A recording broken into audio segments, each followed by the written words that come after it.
I don't know how many of you watched my impromptu live video about 2 weeks ago. I think it was 2 weeks ago, as I was coming back from the Woman on the Winning Edge conference, and I was just so annoyed, so angry in my spirit. Like, what? Some of the things I heard, I'm like, no way. Women are suffering, suffering too much, and it's not exactly because somebody is out there to frustrate us. Sometimes it's for our own ignorance, our own complacency, just the way we just sometimes are laid back. And of course, there's no good saying that if you can dream it, you can get it. So it's not even a function of gender or marriage or anything like that. So it's a function of what is your life's goal. What do you want to achieve? Who do you want to be? Who are you, basically? Who are you? What are you working towards? What is your marriage taking from you? Because you see, I've realized that sometimes we like to focus on what your marriage is giving you. So my husband pushes me to be successful. He pushes me to do well. He pushes me to get things done. He's my motivator. We see all of those things on Instagram, and you wonder, what is your marriage giving you? Now that I'm married, okay, so if two is going to become one, and we're going to achieve more, because of course two is better than one, so my husband must push me towards my dream. He must motivate me. He must drive me more than I drive myself. Yes, that's what we think. But we don't focus on what is your marriage taking away from you. So if your husband does not motivate you, what happens? If your marriage is not what you thought it would be, what's going to happen? If your marriage is turbulent, there's pain, you are not happy, what's going to happen? Is that the end of the world? Is that the end of you? Of course it's not. So we focus too much on what this marriage will give you, and we don't pay attention to what it is taking away from you. And I want you to think about that word now. Wherever you are, think about it. What is your marriage taking away from you? In every regard. Just yesterday, the Lord was making me think that all this my husband prays. He prays, sometimes he prays for me. He's my pastor. Not all of us will marry pastor. That's just the truth of the matter. Your husband is not a pastor, and you are comparing him to a pastor. How are you going to be happy? So you are now using that as an excuse not to grow personally, not to grow your own spirit, not to become a pastor yourself. Because you see, my husband is a pastor. He should be a leader. He should be a cover. He should be this. He should be that. Who says you cannot be a pastor? Who says you cannot be such a... There are so many examples of women who were on fire for God, that we didn't necessarily even, really know their husband. Abiola George, thank you. Yellow is actually my favorite color. So if it's popping, it's not a distraction. You have actually just made me happy. Yellow makes me very, very happy. If you look behind me, you see that yellow as well. My bedroom is yellow. This is my second apartment since we got married, and we've always painted yellow. I always just bully my husband, but I think this is the last time. He's not going to allow me anymore. But there has to be a touch of yellow around me. I love yellow. So thank you for complimenting me. Thank you. So as I was saying, what is your marriage taking away from you, sisters? Dare to think about it. Let's even begin from there. Dare to confront it. What is your marriage taking away from you? I know that your marriage is supposed to add to you, yes, but what has it taken away from your hand? Now that you are married, where is that dream? Where is that desire? Where is that woman? Where is that strong, emotionally intelligent woman? Where is she? Where did she go to? So because your husband is crazy, he's irresponsible, now you become what? A mess? Where is that woman? Where is that woman who has a zest for life, who wanted to live, and now she wants to die? She's attempting suicide. Where is the woman that you were? What has your marriage taken away from you? So, dare to confront these issues. Let's begin from there. These are questions that only you can answer. I know what my marriage took away from me. I know. And I know that until I faced it, until I decided that, you know what? I, Olabisi, I am responsible for myself. And guess what? Every day I remind myself. Every day I remind myself. You'll be surprised how in the things, littlest things that we depend on our partners for. Small things that they even want you to take charge of. They want you to do. But in the name of love, I love you, this and that. I have to remind myself every day. There's so many things I used to wait on my husband for. I have to remind myself, no, I can do this. If he was not in my life, I will do it. And I will do it well. That's the funny thing. Because I'm an excellent person. I'm driven. So please, and I didn't even plan to say this. This question just popped up. So the Holy Spirit wants me to ask you today, beyond what your marriage can give you, which we all know, what has it taken from you? Motherhood, what has it taken from you? Is it a sacrifice worth making? The things that you are giving up now, are you willingly giving them up? Or it's because you can't, it's just slipping off your fingers? Is it slipping away from you? Or you are actually saying, you know what, I'm putting this aside for now. So, what is slipping off your hands because you are married? Because you are not paying attention enough? So I'm still waiting for Emily. She says she will join us in 5 minutes. So once I see her, I'm going to add her. But I'm just going to continue with my part of the presentation. I was supposed to, share with us how we can, how this topic affects your marriage. So daring to be more in your marriage. What are the things that you can dare to do? Because beyond helping us to shift our mind and wanting more in life generally, wanting more in the workplace if you're a career person, wanting more if you're a business person, looking at naira and kobo, dollars, how much of it can you get? How much of it are you sitting on? How much of it are you leaving on the table because you have refused to look at yourself? Because you have refused. What is this? Why are you distracting? What is this? Because you have refused to look at yourself. Beyond all that, and I know that when Emily comes on board, she's going to go hard on you, on the money you are leaving on the table, the satisfaction you are leaving on the table, because you know what, there's no time. You know what, I can't do it. You know what, I don't have the network. Other people have it. Other people have friends. I don't have friends.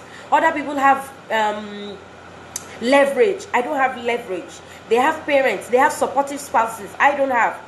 What are you leaving on the table because of all these excuses that you are making? Now, leaving that aside, let's leave at the joy that can be in your marriage, the happiness that can be in your marriage, that you are letting go because of the excuses. I'm upset. My husband doesn't listen. He cannot communicate. What are you leaving on the table?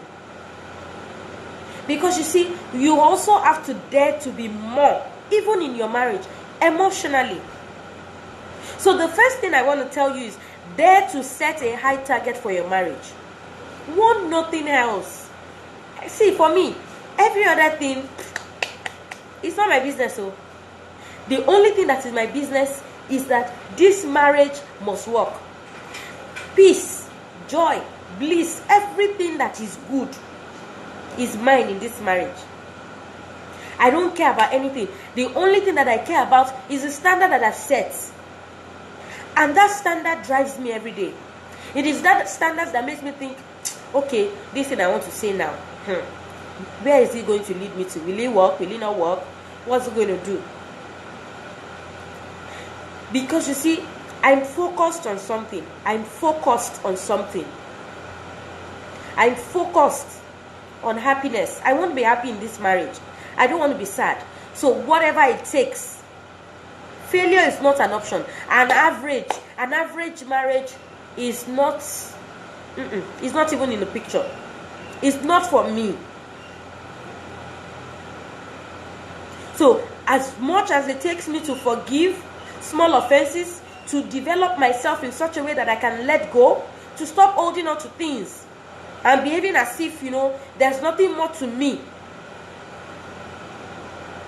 I will go for it. I will start rituals that will lead me to the place that I'm going to. I will stop saying that, why does it have to be me? Why can't my husband do it?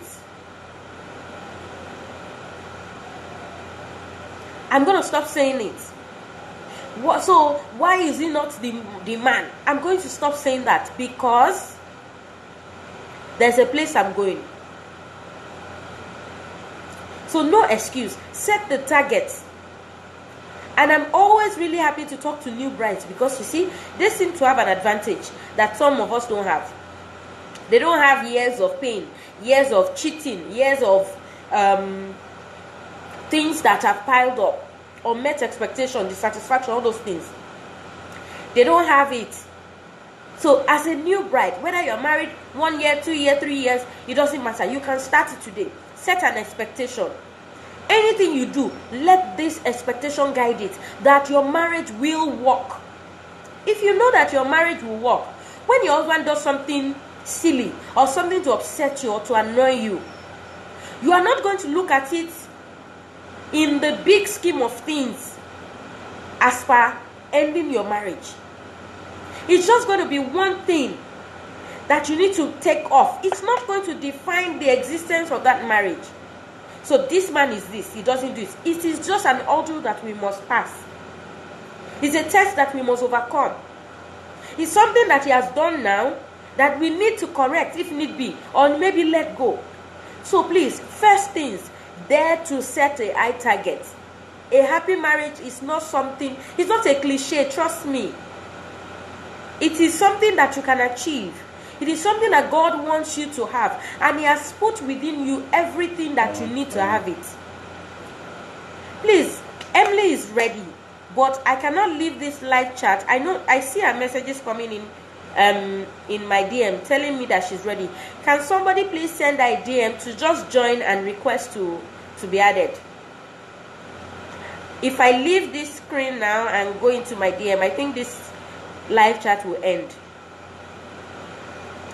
So please, can somebody help me send a DM to her and tell her that we are waiting for her? She should just join the broadcast and request to be in the live video, and I'm going to add her immediately. Who is going to do that for me? I hope somebody hears me. I think my broadcast is late, but I hope that somebody has said, please help me send her a message that she should come online and join this live session, and then request to be added. So the second thing that I'm going to say is dare to know yourself.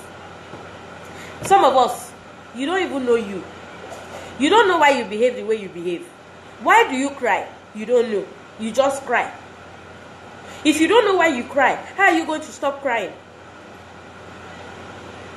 Dare to know yourself. Don't just know your husband. Don't just look. I always preach, know your husband. Learn of him. Learn from him. Look at him. Study him. Observe him. But beyond that, are you observing yourself? Are you learning to know yourself? Are you looking at yourself? Are you checking out what are your triggers? What triggers you? What triggers your responses? Why do you behave the way you behave? Are you paying attention to these things? Know yourself. This is the beginning of self-awareness. In fact, it's the beginning of self-actualization.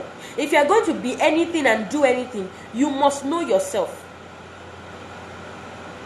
This self-awareness is going to bring you, it will bring clarity, it will bring understanding. But if you don't know yourself, nobody's going to hand you clarity on a platter. Nobody's going to give it to you. And that's why the journey to wholeness, the journey to happiness, nobody can do it for you. And there's no shortcut. There's no shortcut. All these things we are talking about, there's no shortcut to it. The only way is to do the work. The only way is to pay attention to yourself. The only way is to become self-aware. The only way is to become more in tune with you. So that you can begin to check. You can begin to regulate yourself. If you don't know yourself, you continue to have outbursts. Outbursts that are meaningless. Meaningless to where you are going. Meaningless to what you are building. Meaningless. Know yourself. Pay attention to yourself. Be interested in your own development. Dare to be different. Every day, you must work to change the stereotypes that have surrounded women in marriage. Every day. But if you don't know yourself, if you don't know why you behave the way you behave, if you don't even know what these stereotypes are, how do you want to change them? How do you want to improve and work on your life? Women, you are more than just an emotional mess. Generations after generations, we have been labeled, oh, woman, irrational, they don't think. Honestly, do you think you don't think? Please. Do you honestly think that you are not capable of thinking? Oh, women, they gossip a lot. Is that really all that there is to you? Oh, women, they're just emotional. Is that all? Let me see if Emily... Okay, she's not here yet. Hey, Father help me. This madam is calling me on video chat. I cannot take this video. I hope she gets your messages, because she's calling me via video now on Instagram. And I mean, well, I hope she can join us. I don't want to have to cut this off and then start another one. So, that's not all there is to you. You are not just, oh, gossip, oh, emotional mess.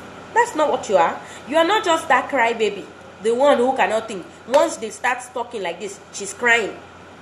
Once they bring up issues, she's crying. That's not all there is to you. And that's, even though it's not something that you should do away with, but you must realize what they are. Hallelujah. Emily is here. You must realize what they are. All your tears, your ability to communicate, your ability to speak, and to express your feelings.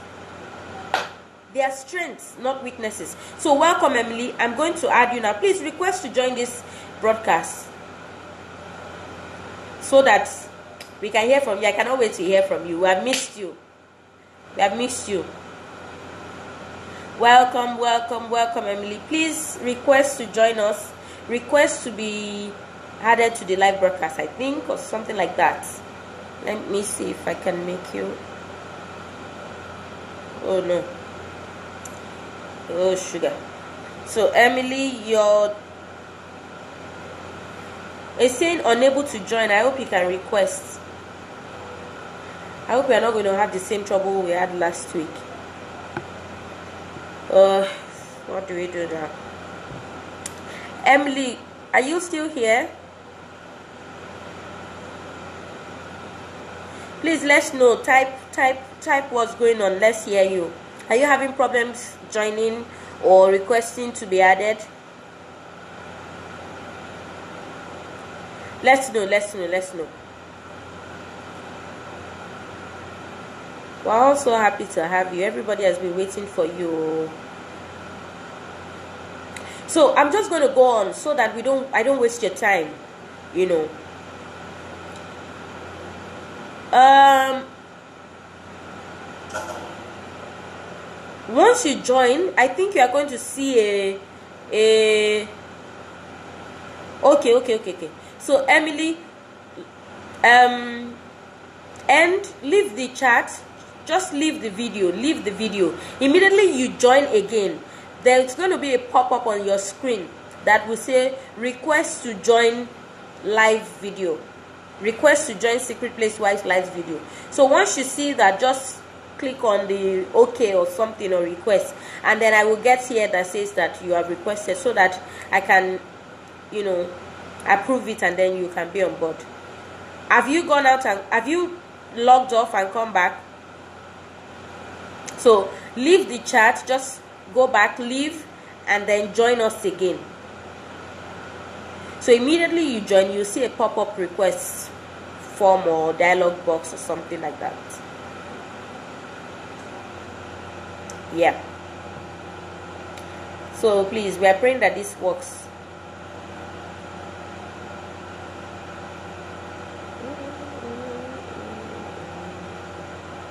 Yes. Okay. So I'll probably see it now.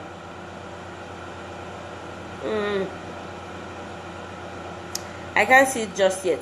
What I'm seeing is some other people requesting.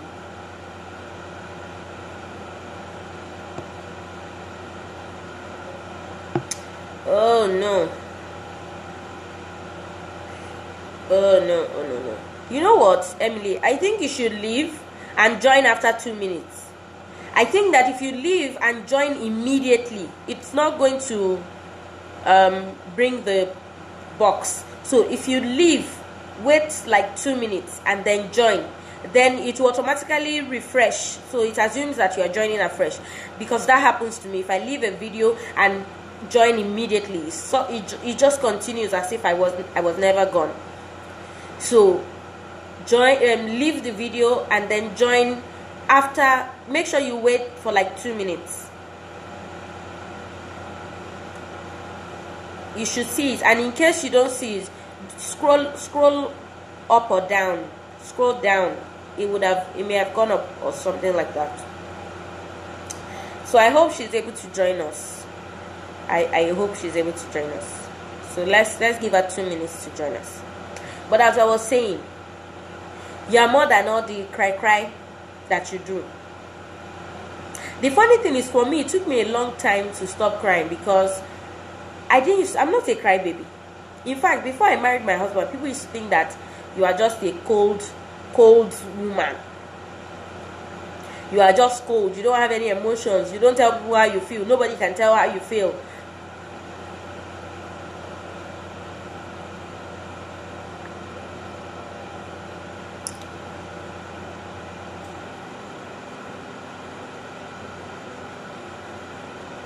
Yeah. So, but all of a sudden, I got married and I became this soft, crying. I don't even understand. Any slightest opportunity, I will just cry. Any small thing, I will cry. And then as I'm crying, I'll be telling my husband, oh, this is not me. I don't know what's happening to me. It's not me. I don't cry. I don't understand. Why am I crying? And then in the beginning, he'll say, no problem, it's okay. After a while, he started getting upset that I'm crying. And I know it's the case for you. Once you start to cry, your husband gets up. Almost like your tears is something that he cannot stand. So I had to learn how to communicate. I had to learn how to stay in the moment. I had to learn not to attach, deep emotions to everything. Sometimes it's just foolishness. Sometimes it's just lack of understanding. Sometimes it's just ignorance. So let's dare to be more, and focus on the stereotypes in your marriage that you should be paying attention to, so that you don't become them. So that your husband doesn't look at you or is not talking and say, oh, you sit down there. It will hurt you. It will pain you. And if you have not developed yourself, if you have not sacrificed or paid attention to the advice you give him, to the way you engage him, to the way you speak, to the way you bring up intelligent conversations, On the day that he's looking for solid word, solid advice, somebody to talk to, you will find that it's not going to come to you. And when you do find out, it's going to hurt you.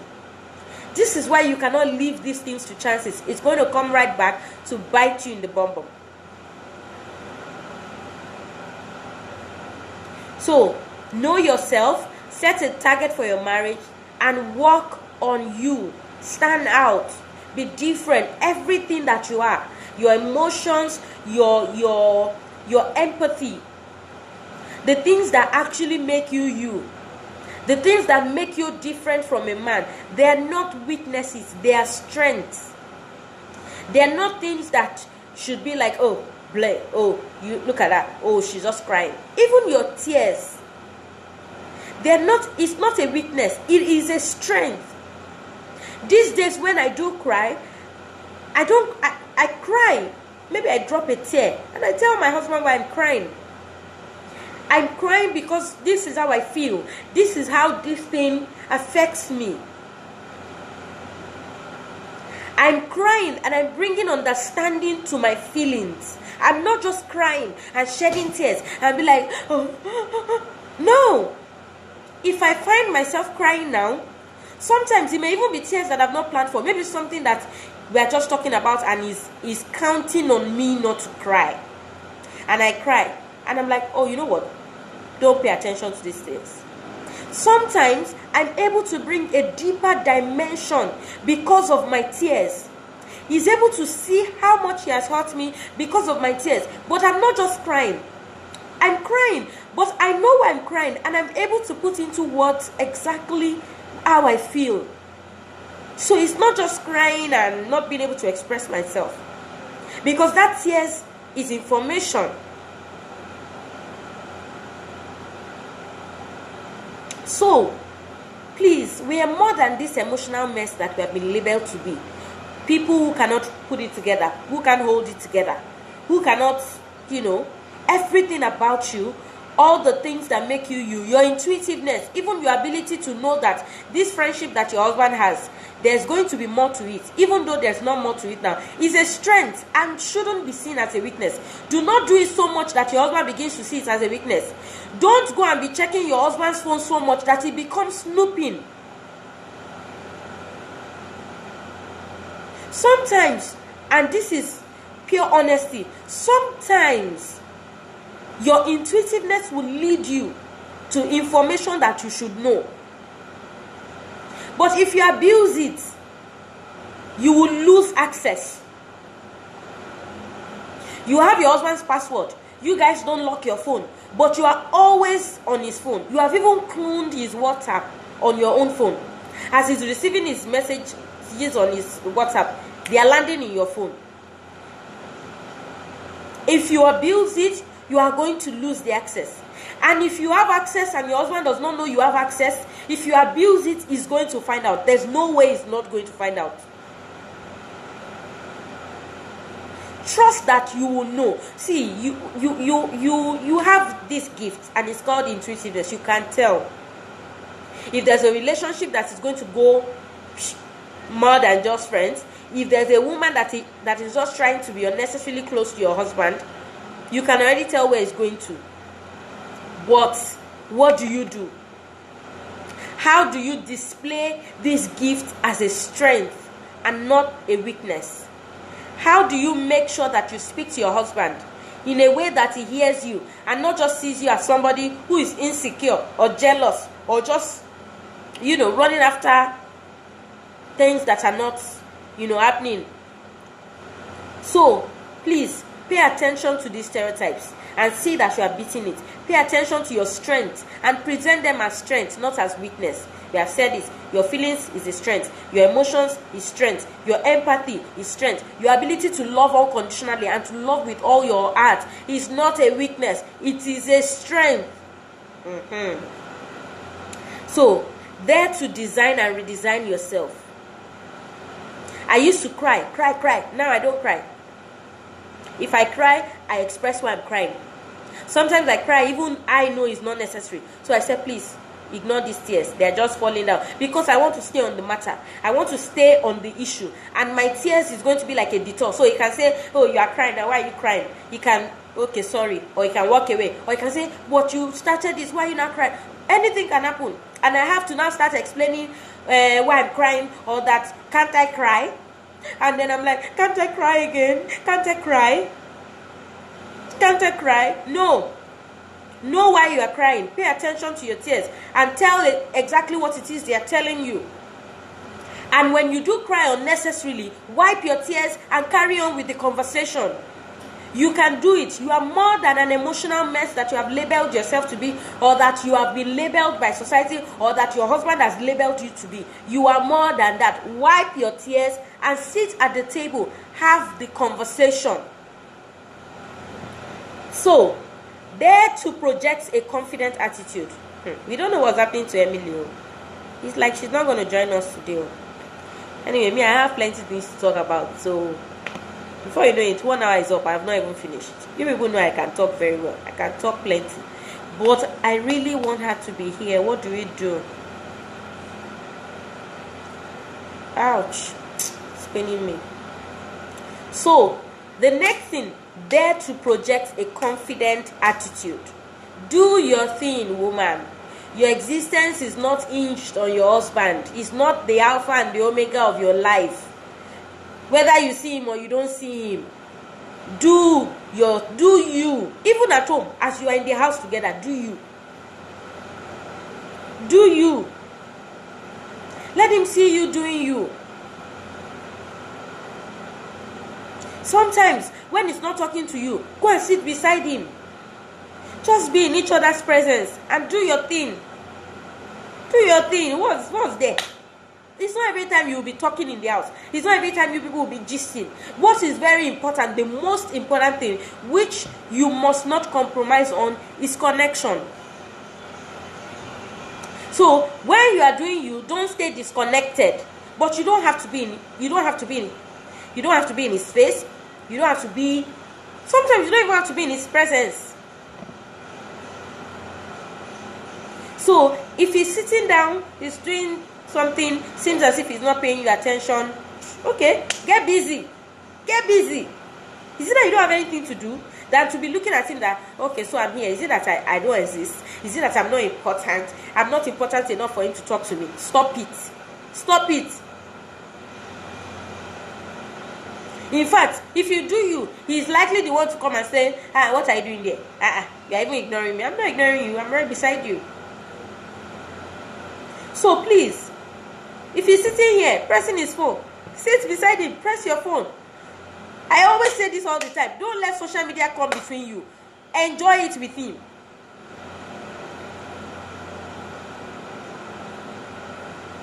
Share your love, share things. So Emily said she can't see the request button. Maybe she needs to update her Instagram, I'm not sure. But we will just carry on. If we can't have her today, we'll probably have her tomorrow. I think that's what we are going to do. Because I don't want to cut this off. If I cut this off, what I'm going to have to do is maybe give her a password and she logs in and has, and then she'll do the session by herself. But, I think we should just finish this. Or do you want me to stop and have her come online? I'm not really sure what I should do. Yes, if she can update her Instagram, she'll definitely be able to find that request. It's there. It's right there. She probably just needs to update her Instagram.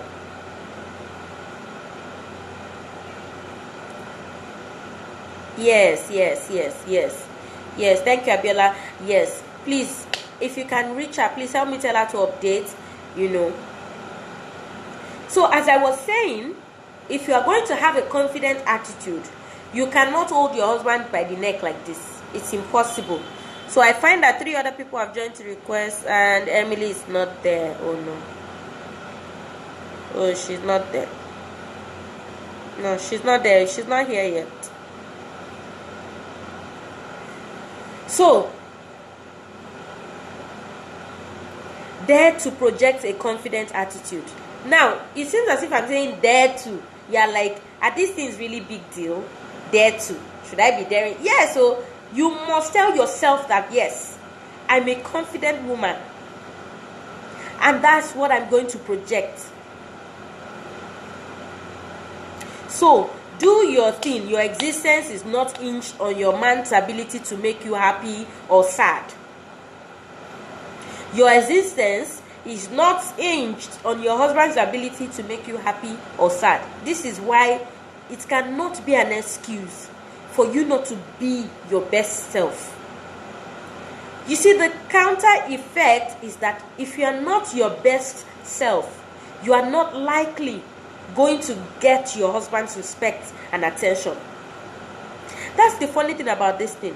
If you are not your best self, you are not likely going to gain your husband's respect and attention.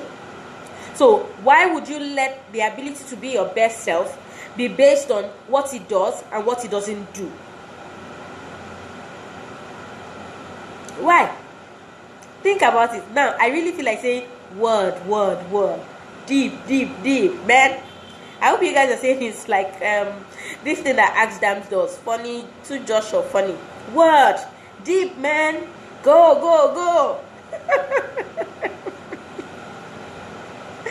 Oh my God. So, my darling sister, God is your source, and He has created you to be in His image, and that's the best version of you. Project that. Give that. Plug into God and be happy. Plug into God and find your joy. And joy is not the absence of pain.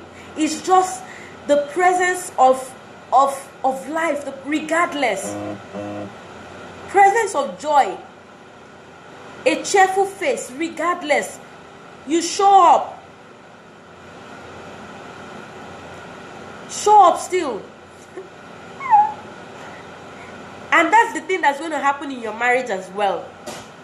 Regardless of all the fights, stay happy. See, no matter how we fight in this house now, I will still smile at my husband. That's the place I've gotten to. Because you see, those fights, we'll settle it. But don't let us stop smiling. So if I'm fighting now, instead of just squeezing my face, you know how, you're waiting for him to see you. Now, if we are fighting, just what? If he goes out and comes back in, I'm just going to be smiling. I'm going to go around, do my thing, ask him questions, go out. Because you see, that fight, we must settle it. But I cannot lose my peace and joy. And once you start paying attention to these things, you will find that you'll be much happier. Because now you have taken the pressure off your husband to make you happy.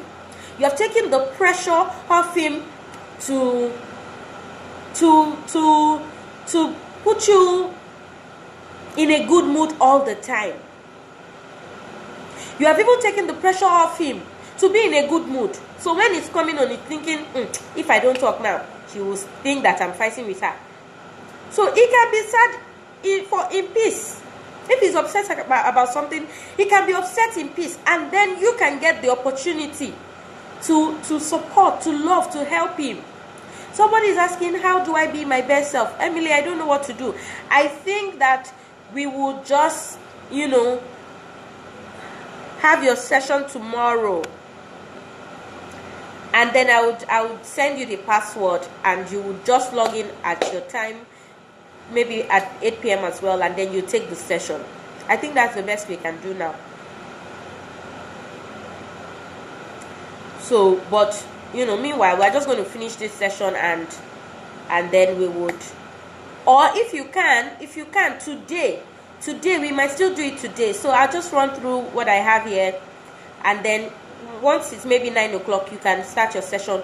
But I think we should do it tomorrow at 8 p.m. What do you guys think? Should we do it tomorrow, or should we do it after this session? Should I end this session, not even after this session? Because the way I always prepare is anywhere I stop is the end. I can talk here for 2 hours and I'm not even exhausted what I want to say. So anywhere I stop is the end. If we stop here, we have gained a lot. We have spoken about so many things. So should I stop so that Emily can start a session? I'm just going to go right ahead and give her the password. Or should we continue and Emily would take a session tomorrow? What do you guys think? Fruitful Vine says she should do it tomorrow so she doesn't rush off. Okay. Let her do us tomorrow. Okay. Okay. Okay, I need more answers. Tomorrow will be great for Emily. Tomorrow. Okay, awesome. So Emily, we're going to have you tomorrow then. Today. Tomorrow. Today. Wow.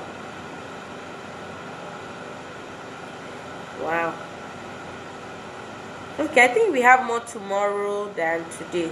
Tomorrow. Okay, let's continue. Okay, so Emily, tomorrow, I'm so sorry, I don't know, I'm so sorry this is happening, but tomorrow, so Emily will be alone tomorrow. I'm not going to be here with her. She's going to be alone, because of course we can't do it together, because she cannot come on as a co-host. So I'm just going to not be in your face tomorrow, and Emily will be here giving it to us hot. I can't wait. So let's continue. So how do I be my best self? How do you be your best self? Honestly speaking, if you can try to do all the things we have said before that point of how to be your best self, you are already your best self. What are the things? Know yourself. Set a high target for yourself. In fact, know yourself is the key. How do you become your best self? What are the things you love doing? What are you doing right now that you know that you should be doing excellently? Before we even think about what are the things you love doing? Let me not assume that you're not doing anything. What are you doing right now that you should be doing excellently? Do you even tell your husband you want to do something and then you have not done it many months later? Sometimes that happens to me. So I tell my husband I want to do something, and then many months later I've not done it. The shame that I'm not who I say I am pushes me to go and do that thing. So he doesn't have to ask me. He doesn't have to say, oh, BC, you said you're doing this thing. You're not doing it. Sometimes I just remember who I am. I just remember who I want to be. The image that I want him to have of him. I am not the person that will say, I want to do this and will not do it. And that would then push me out of my comfort zone. So maybe I'm already getting lazy or comfortable or something or complacent. I now have to get up and do. Because of me. There's a way that I am. There's somebody I want to be. So who do you want to be? The person that asked that question. How do you become your best self? Do you even know yourself before we are talking about best? Do you know yourself? Who do you want to be? Who are you? What are your plans? What are your dreams? So, going forward, plug into God and be the woman that God has called you to be. Be attractive emotionally. Don't be attractive physically and also emotionally. Thank God for Instagram and many people online. There's so many things we are learning. How to package yourself, how to dress, how to look good for you, and all that stuff that Obis and every other person is teaching. But beyond being attractive physically, you must also pay attention to your emotional attractiveness. Are you attractive to your husband emotionally? And that's where things like confidence come in. And that's where things like being secure in who you are comes in. Emotional attractiveness. That's where things like your worldview comes in. Your zest for life. Do you just stay at home and What conversations do you bring up? When your husband is talking, are you like, oh, I don't know about that, leave that one? But when it's time to talk about something he's not doing well, or something that he has done to hurt you, you suddenly find your voice. But when he wants to talk with you, gist with you, discuss work or office with you, is disturbing you, is boring you, you are not interested in that talk. So these are things you need to pay attention to. Confidence. By yourself, are you living a purposeful life? And it's not a question of I'm a stay-at-home mom. Even as a stay-at-home mom, are you being purposeful about it? Whether you're working from home, are you being purposeful about it? And I'm not even speaking as purpose as far, are you doing your purpose? Because that may sound big. You begin to ask, what is my purpose? How do I find my purpose? What you are doing right now, are you being purposeful about it? Is it centered around the goal? Even if you are bringing up your children at home, is it centered around the goal? Are you paying attention to the children you say you are taking care of at home? Or are you just staying at home?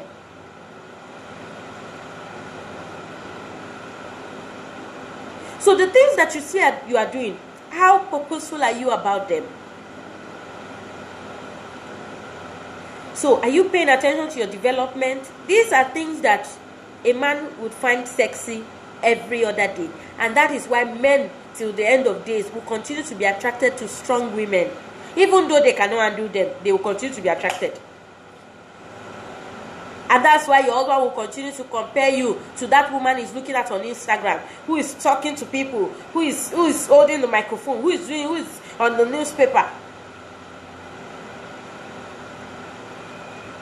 If one doesn't already have this before marriage, can it be developed with it? Absolutely. It can be developed with it. It's not even a question of having it before or after marriage. Now that you are married, you don't stop being you because you got married. So it's possible that as a single person, you didn't pay attention to some things. And marriage has a way of opening your eyes. You know how they say that love is blind, but marriage is an eye-opener. So I find that many people in marriage, all of a sudden, realize that, oh, maybe they should have paid attention to work, to their single days, to developing themselves, to growing themselves. These are things that we know in marriage. So see, marriage is the most, in fact, it's such a great field to develop yourself, because it will expose you. It will reveal the things that needs to be worked on. That is exactly the essence of it will show you. For instance, I said that I didn't used to cry as a single person. I don't think I was cold, but I just don't cry. And I did not think that I was capable of, had the capacity to cry or be emotional or any way, or just to be soft. But look at what marriage did to me. It revealed a part of me that I didn't even know was there. So what happens? What do we do? So it's a matter of rediscovering yourself, redesigning yourself. Even if you are great, if you are excellent, if you are fantastic, you seem to have everything all together, there's always room for more. There's always room for growth. There's always room for improvement. There's always room to learn. What did he see when he married the person? I don't understand that. Playing angel's advocate.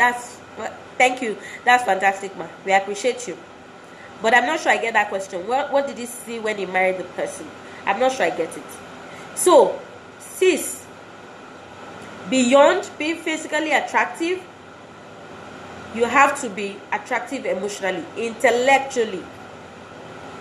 You also have to be attractive as well. Are you easy to talk to? That's another thing. So, during the week, I received a message, maybe 2 days ago or so, from one of my wives that are in coaching with me, and we are going to have a session, a next session soon. So she was making notes of the things that she would like us to talk about in that session, and then she sent me a message. I'm not easy to talk to, and I even thought she was asking me, but she wasn't asking me. It's something that her husband said to her. So are you easy to talk to? Some of us were not easy to talk to. And guess what? We cry. We make everything personal. Everything is not personal. Everything is not an attack on you. Sometimes somebody just speaks based on their thinking capacity at that time. You must be able to separate the person from the issue. Sometimes you must even be able to separate the way your husband thinks from the man that loves you. Honestly, and this is me being honest, sometimes you will not be able to reconcile the man that loves you and the man that is thinking like this. So I love this man, he loves me, but sometimes the way he thinks and some of the things he does, I'm just like, but how? This thing is not good, it's not right. But that's what you focus on, forgetting that there's also another aspect. So are you easy to talk to? Some of us were not easy to talk to. This video is going to end very soon, so I'm just going to see if we can take questions, or I'll come back online. I don't know if I should. We always come back. 1 hour is never enough. After we have spent so much time talking about who joins, who should not join. But what I'm going to do is, because I want to take questions and finish up, I still have about 3 points or so. 3 important points after this attitude thing. So I'm going to end the video now and come back. So what are the 5 things that I said? Let me just quickly do a recap for those that joined us later. Then to set a high target for your marriage. Failure is not an option. Divorce is not an option. An average is not good enough.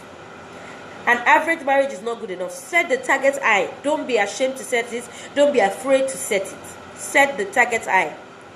Dare to know yourself. Self-awareness is the beginning of self-actualization. If you want to know yourself, if you want to become your best self, you must know you. Pay attention to your triggers. Pay attention to your responses. What makes you you? Why do you behave the way you behave? Why do you talk the way you talk? Pay attention to the things that you do wrong. Pay attention to the things that you do right. If you find that this week, you in your marriage, you and your husband are close, you are enjoying each other's company, don't just take it as something that is happening. Why did it happen? Can you bring out a process? And I'm glad that I'm saying this now, because it's been on my mind to say. If you say to me that, oh, thank you for this, thank you for that, can you figure out the process? Because I'm all about the process. If you cannot figure out the process, tomorrow when all is not going well, what do you know to do? How do you know to come back? Because there will be those days when it just seems as if we are not good. And there will be those days when we are good. Are you taking note of the things that you are doing when you are good? When all is well at home, what are you doing? Take note of it and document your processes in your mind. So be intentional. Stay active there. Dare to stand out. Dare to be confident. Dare to beat the stereotypes about you, around you. The stereotypes that have surrounded being a wife, being a woman, being an emotional mess, being irrational, being illogical, being a gossip, being senseless. So many things. Dare to break them. Focus on your strength. Everything that makes you you is not a weakness, it's a strength. Your tears, your empathy, your love, your intuitiveness, everything that makes you a woman is a strength. So dare to design and redesign yourself. Your strength. Project your strength and project a confident attitude. I think that's where we stop. Project a confident attitude. Do your thing. Your existence is not hinged on your husband. Your happiness or sadness is not about him. Take the pressure off you. Put the responsibility for your own happiness in your hands. Plug into God and find your joy. Then I said, be attractive emotionally. Figure out what your life is about. Be purposeful about your work. Whether you are a stay-at-home mom, stay-at-home wife, whatever it is that you are doing, be purposeful about it. Display your zest for life. Be happy. Laugh. Embrace life. Embrace friendship. Stay attractive physically and stay attractive emotionally. Men would continue to be attracted to women who are smart, women who are strong. He's not going to stop being attractive to them because he's married to you. That's just the truth of the matter. So pay attention to these things. So now, with this point of mind, can I stop? Yes, I think we can stop. So I'm going to end the video now, and when I do come back, we'll figure out if we can take questions or not. But I'll come back briefly, I promise. So see you guys